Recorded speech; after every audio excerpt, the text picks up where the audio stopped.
아침 햇살이 부엌 창을 비쳤다.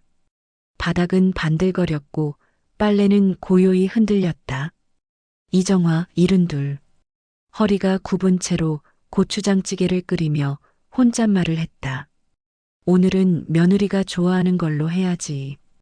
보글보글 끓는 냄새가 집안을 채웠다. 손끝은 익숙하게 움직였고 입가엔 미소가 맴돌았다. 아들 내외는 바빴다. 며느리는 화장을 하고 아들은 양복을 챙기며 말했다. 엄마, 오늘도 고생 많아요. 그래, 다녀와라. 조심하고. 문이 닫히자 집이 고요해졌다. 남은 건 설거지 소리뿐이었다. 정화는 거실을 닦다 소파 밑에서 검은 휴대폰 하나를 발견했다. 이게 며느리 폰인가? 충전기에 꽂으려던 순간 화면이 켜졌다. 시어머니 또 아침부터 오지랖이야.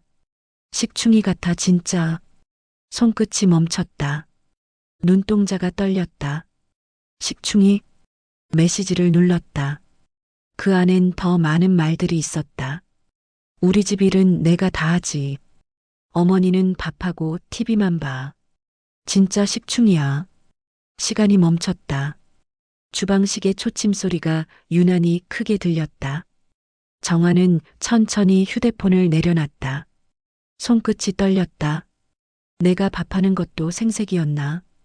커튼이 흔들리고 찌개 냄새가 식었다. 그녀는 그 자리에 한참 서 있었다. 방으로 들어가 이불을 개고 옷장을 열었다. 남편의 외투, 아들의 셔츠, 손녀의 옷. 손끝으로 하나씩 쓸어내렸다. 다 내 손으로 지켜온 건데. 눈가가 젖었다. 하지만 울지 않았다. 그래, 이제 됐다. 오후 햇살이 스며들 무렵 그녀는 작은 가방을 챙겼다. 지갑, 약통, 그리고 낡은 사진 한 장. 식탁 위엔 짧은 메모 한 장이 남았다. 식충이는 떠납니다. 밥 잘 챙겨 먹고 건강히 살아라. 문이 닫혔다. 빨래가 흔들렸다. 찌개 냄새만 남았다. 아침 햇살이 거실을 비쳤다. 식탁 위엔 식은 찌개와 메모가 있었다. 아들은 종이를 들고 멈췄다. 이게 뭐야? 며느리가 다가왔다. 어머니가 나가셨나 봐요. 아들은 급히 방을 뒤졌다. 옷장은 텅 비어 있었다. 진짜 나가셨네. 공기가 묘하게 변했다. 둘은 아무 말도 하지 못했다. 그 메모 농담 아니죠? 엄마가 그런 사람으로 보여. 정적이 길었다. 며느리는 낮게 말했다. 어제 내가 말실수라도 했나? 무슨 말실수? 그냥 사소한 거요. 아들은 그녀를 바라봤다. 그녀의 시선은 바닥으로 떨어졌다. 설마 어머니가 그걸 보고 뭘 봤다는 거야? 말이 끊겼다.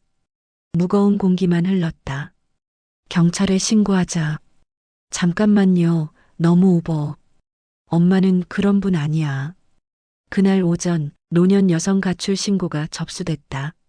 점심 무렵 며느리는 식탁에 앉아 있었다.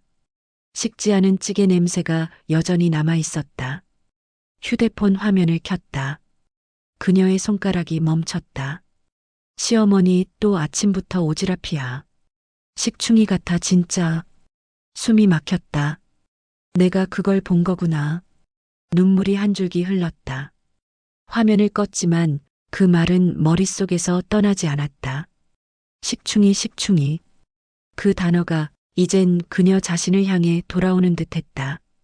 그날 밤 아들은 잠을 이루지 못했다. 휴대폰을 붙잡고 속삭였다. 엄마 어디야? 식탁 위에 메모가. 조용히 그를 바라보고 있었다. 다음 날 아침 호텔 조식 테이블. 모두 웃고 있었지만 어머니의 눈빛은 차분히 식어 있었다. 엄마, 오늘은 유람선 타러 가요. 그래, 좋지. 어머니, 저녁엔 회 먹으러 가요. 예약했어요. 그래, 니들 좋을 대로 해라. 짧은 대답. 하지만 그 안엔 지난밤의 상처가 고스란히 배어 있었다. 손녀가 물었다. 할머니, 왜 말 안 해요? 할미는 그냥 듣는 게 좋아. 할머니, 슬퍼요? 아니야. 슬프면 이렇게 예쁜 손녀 보겠니? 어머니는 손녀 머리를 쓰다듬었다. 작게 웃었지만 손끝은 떨리고 있었다. 이 아이는 아직 아무것도 모르지. 어른들의 욕심이 얼마나 잔인한지. 그녀는 창가로 시선을 돌렸다. 햇살이 눈부셨다. 하지만 마음은 어둡게 식어갔다. 밤이 되자 정화는 호텔방 창가에 앉았다. 불 꺼진 바다, 멀리 파도 소리만 들려왔다. 손에는 작은 가방이 있었다. 그 안엔 지갑, 약통, 그리고 가족 사진 한 장. 그녀는 사진을 바라봤다. 웃고 있네 다들. 입술이 떨렸다. 그때 손녀의 웃음소리가 복도 끝에서 들려왔다. 그 소리가 그녀의 마음을 찢었다. 그래, 이 아이만은 몰랐으면 좋겠다. 그녀는 창문을 닫았다. 그리고 깊게 숨을 내쉬었다. 이제 정말 그만해야겠다. 다음 날 새벽, 정화는 아무 말 없이 방을 나섰다. 가방을 들고 호텔 문을 닫았다. 복도 불빛 아래 그녀의 그림자가 길게 늘어졌다. 엘리베이터 문이 닫히는 소리, 그리고 그녀의 발소리가 사라졌다. 아침, 아들은 정화가 없는 걸 깨달았다. 엄마, 대답이 없었다. 방에는 정리된 침대와 찢겨진 수건 하나만 남아 있었다. 식탁 위엔 메모 한 장. 식충이는 떠납니다. 그 문장을 본 순간 아들의 손이 떨렸다. 엄마. 그는 복도로 뛰쳐나갔다. 엘리베이터는 이미 내려가 있었다. 프런트 직원이 말했다. 그 노부인 새벽에 버스 타러 가셨어요. 어디로요? 남해 쪽이요. 그의 얼굴이 하얗게 질렸다. 곧장 차 열쇠를 들고 뛰쳐나갔다. 비가 내렸다. 와이퍼가 유리창을 때렸다. 아들은 핸들을 쥔 채 중얼거렸다. 엄마, 제발 어디야? 휴대폰 진동이 울렸다. 경찰이었다. 신고하신 분 맞죠? 버스터미널 CCTV에 나오셨습니다. 남해행 버스요. 그는 차선을 바꾸며 속도를 높였다. 눈앞이 흐려졌다. 그 시각 정화는 낡은 여관방에 앉아 있었다. 바람이 살짝 불어 커튼이 흔들렸다. 책상 위에는 사진 한 장, 그리고 손편지 한 장. 준호야, 너무 걱정 말아라. 이젠 괜찮다. 그녀는 글씨를 쓰다 말고 손을 멈췄다. 눈가가 젖었다. 하지만 울지 않았다. 이제 그만 참자. 그녀는 사진을 쓸어내렸다. 손끝이 떨렸다. 바다는 잔잔했다. 정화는 벤치에 앉아 있었다. 운전기사가 다가왔다. 할머니, 어디 가세요? 종점까지요. 버스는 천천히 출발했다. 창문 밖으로 풍경이 스쳐갔다. 그녀는 창문에 비친 얼굴을 바라봤다. 주름진 눈과 굳은 입술. 평생 참았지. 가족이니까, 체면이니까. 그녀의 목소리가 흔들렸다. 근데 그게 다였던 건가? 버스가 멈췄다. 종점이었다. 바람이 불었다. 그녀는 신발을 벗고 모래사장을 걸었다. 바닷물이 발끝을 적셨다. 이제 진짜 나를 위해 살아야지. 그녀는 고개를 들어 하늘을 봤다. 햇빛이 구름 사이로 비쳤다. 여보, 나 이제 좀 쉬어도 되지? 짧은 미소. 그리고 그녀는 걸었다. 뒤돌아보지 않았다. 발자국이 파도에 지워졌다. 며칠 후 아들은 그 바닷가를 찾았다. 비 냄새, 바다 냄새, 모든 게 섞여 있었다. 모래 위엔 발자국이 남아 있었다. 그는 그 위에 발을 올렸다. 크기가 같았다. 엄마. 바람이 불었다. 파도 소리가 대답처럼 밀려왔다. 그는 고개를 숙였다. 그리고 울었다. 며칠 뒤 파출소에서 편지가 도착했다. 준호야, 나는 괜찮다. 어디 있느냐 묻지 말고 그저 건강히 살아라. 잉크가 번져 있었다. 그는 편지를 쥐고 울었다. 엄마, 며느리가 다가왔다. 당신 나 때문에 화났죠. 화가 나야지. 그래도 나도 무서웠어요. 그 말이 진짜가 될까봐. 짧은 침묵. 이제 늦었어요. 그래도 찾아야죠. 찾는다고 뭐가 달라질까? 그래도 미안하다고는 해야죠. 그래, 찾아야지. 며칠이 흘렀다. 아들은 바닷가 근처 마을을 걸었다. 작은 찻집 하나가 눈에 들어왔다. 그는 문을 열었다. 혹시 혼자 커피 마시는 할머니 계세요? 저기 창가요. 그는 천천히 고개를 돌렸다. 유리창 너머 바다를 바라보는 어머니의 뒷모습. 엄마. 그녀가 고개를 돌렸다. 준호야. 시간이 멈췄다.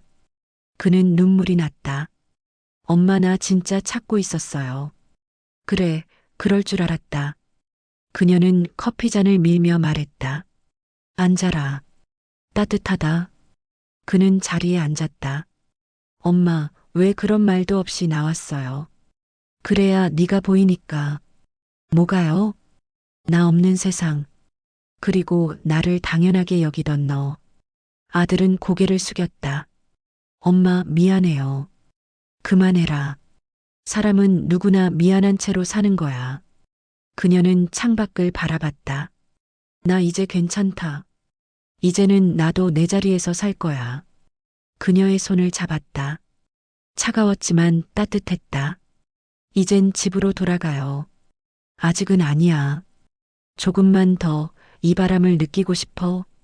둘은 나란히 앉아 바다를 봤다. 말이 없어도 좋았다. 엄마 사랑해요. 그녀는 미소 지었다. 햇빛이 얼굴에 내려앉았다. 봄이었다. 정화는 부엌에서 찌개를 끓였다. 그래, 이 맛이지. 손녀가 달려왔다. 할머니, 진짜로 다시 왔어요? 응, 이번엔 오래 있을 거야. 아이의 웃음이 방안을 채웠다. 정화는 아이를 꼭 안았다. 아들이 문가에서 조용히 말했다. 엄마, 뭐해, 밥 퍼야지. 식탁엔 따뜻한 밥과 찌개가 올려졌다. 며느리가 조심스레 말했다. 어머니, 죄송했어요. 그때 그 말 정말 후회했어요. 정화는 잠시 바라보다가 부드럽게 웃었다. 살다 보면 그럴 수도 있지. 서운하면 말로 풀면 되는 걸. 그걸 다 마음에 담았던 내가 바보였지. 우리 이제 그만 미안하자. 아들도 말했다. 엄마 고마워요. 그래, 다들 고맙다. 해질녘 정화는 마당에 앉아 손녀와 꽃씨를 심었다. 이거 심으면 뭐가 나와요? 글쎄, 아마 봄이 오겠지. 아이의 웃음이 번졌다. 그녀는 미소 지었다. 그래, 인생도 봄이 오는 거야. 붉은 노을이 마당을 물들였다. 그 빛 속에서 정화의 얼굴은 고요히 빛났다. 슬픔도 분노도 후회도 사라진 자리. 남은 건 단 한 가지 평온한 미소였다.